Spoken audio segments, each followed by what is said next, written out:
What do you think you're doing, you filthy thug? Don't you dare put your hands on me. I know your type. You people are all the same, thinking you can just take whatever you want. That was the first thing I heard. Not the birds out back, not Jay's music drifting down the hallway, but a voice like a siren cutting right through the drywall of my home office.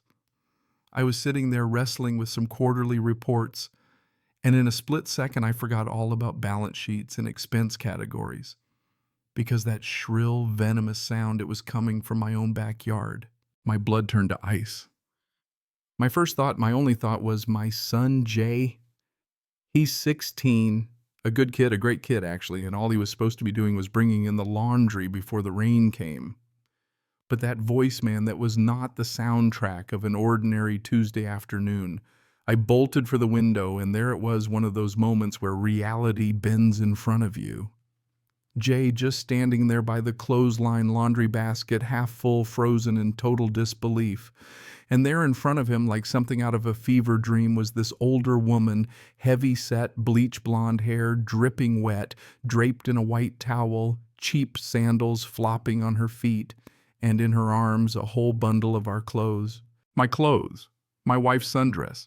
Jay's blue polo, the same one he had on. And she was just yanking it off the line in broad daylight, wearing nothing but a towel. Jay's standing there, hands up, looking so lost you'd think he'd landed on Mars. He's trying to be polite, trying to say, "Excuse me, ma'am, what are you doing?" But before he gets a word out, she turns on him. That screech, pointing at him, calling him a pervert, accusing him of spying on her, of trying to assault her. He was standing 10 feet away in his own yard while she's standing there clutching my favorite shirt, calling my son a criminal. You ever have one of those moments where you feel like you slipped into someone else's nightmare? That was me, flying down the stairs, heart pounding, not sure if I should be angry or scared. And I burst through the back door just in time to see her whip out a phone from God knows where, maybe tucked in her towel, I don't even know, and she starts stabbing at the screen. Jay's hands shoot up in the air like he's got a gun pointed at him. "Ma'am, I don't know what you're talking about," he says, voice shaking. "Those are our clothes. You're in our yard."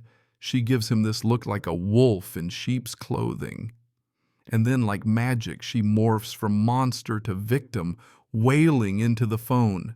"Help! Oh, God, please help me. My neighbor sent his son, this big, threatening boy, to attack me." I'll never forget hearing her give our address, realizing this lunatic was our new neighbor. I was in my pool, she's crying into the phone. He was watching me hiding in the bushes, and now he tried to grab me. He's trying to steal my things. I'm an old woman. I'm all alone.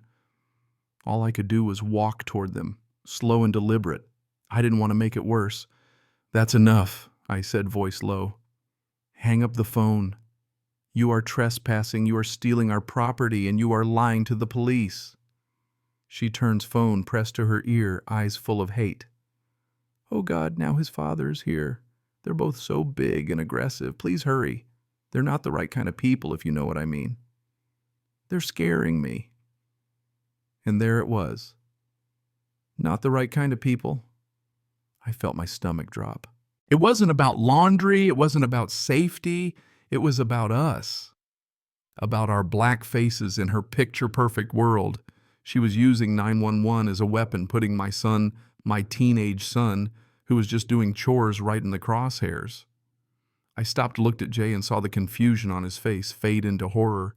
He knew exactly how these stories end sometimes. I put a hand on his shoulder, pulled him back toward our house. "Just stand here with me, son. Don't say a word. Don't move." We stood there prisoners in our own backyard, waiting for the sirens. You know, it's a hell of a thing waiting for the police to show up at your own home when you know you're about to be treated like the bad guy. Every black parent knows the drill. Keep your hands where they can see them, be polite, don't give them a reason. But this was different. This was a trap sprung in our backyard. 2 cruisers pull up. An older cop, tired eyes. A younger one, sharp, scanning the scene. The towel woman goes full Broadway, clutching the clothes, trembling, shrieking, "Officers, thank God that boy was spying. He tried to attack me." The old cop says, "Ma'am, why don't you go put some clothes on, then we can talk." She lies. I was too scared to go inside. They blocked my way while we're 50 feet away. The younger officer comes over neutral face, but I can feel her sizing us up. Can I get your side? I introduce myself steady as I can. This is my son Jay. He was taking in our laundry. She trespassed, started stealing, started screaming racist insults, and called 911 with a made-up story. She looks from me to Jay to the bundle of clothes, focuses on the blue shirt on top, identical to Jay's. I see her eyes flicker. So those clothes she's holding, you're saying they're yours? Yes. You can see for yourself. My son is wearing the same shirt with his team number on the back. Meanwhile, the old cop's trying to get a straight story from the neighbor. She keeps shifting. He attacked me. No, he stole from me. No, he was just looking at me. Finally, the cop loses patience. Ma'am, pick one. What happened? She sputters. He's a deviant. The officer sighs, looks at his partner. The younger one comes over, asks the neighbor to show us the clothes. The woman clutches them tight but finally gives in. The officer holds up the blue shirt. This one's got the Northwood High Panthers basketball logo, she says, then looks at Jay, who's wearing the same shirt. So, what's your number 23, Jay says, clear and strong. The officer turns the shirt right there, iron on, numbers 23. And a name, Jay Harris, in permanent marker. The neighbor's face goes red. My grandson plays for them, she stammers. Really? What's his number? Silence. The cop's done waiting. Ma'am, you've made a false report. You've trespassed. You've committed theft. You can return the clothes and go inside, or I can arrest you. Your choice. The fear in her eyes finally wins. She throws our laundry on the grass and scurries away, towel flapping. The cop just shakes her head. Sorry you had to deal with that. And yeah, it was a small victory. But as the sirens faded, all I felt was unease. That woman was willing to ruin my son's life over a t-shirt. This wasn't over. This was just the first shot. Jay and I stood there staring at the pile of clothes. They didn't feel clean anymore. Jay didn't move, just stared at the neighbor's drawn blinds. I put a hand on his back. Come on, let's go inside. My wife came home a minute later. When I told her, I watched her go from disbelief to white-hot rage to that cold, fierce protectiveness only a mother has. She hugged Jay so hard, it looked like she was trying to shield him from the memory. After anger came the fear, the what-ifs. What if those cops had believed her? What if Jay had been alone? What if? That night we decided every interaction gets documented. Every weird look. Every bit of trash, every word logged. Cameras everywhere. Her name we found from stray mail was Doris. A few days after the incident, the passive aggression started. Newspapers tossed in the bushes, trash near our lawn. Candy wrappers, little things, but always right on the property line. She wanted us to know she was watching. She still hated us. And then came the water bills. Out of nowhere, they doubled, tripled. $457 for a month. We checked for leaks, nothing. Finally, I checked the camera footage. Middle of the night, there's Doris in her bathrobe hooking up a hose from our spigot, draining water into her storm drain for hours, night after night. She was robbing us drop by drop while we slept. I saved every clip, called the water company, called the police. The cops, same female officer as before, watched the video and shook her head.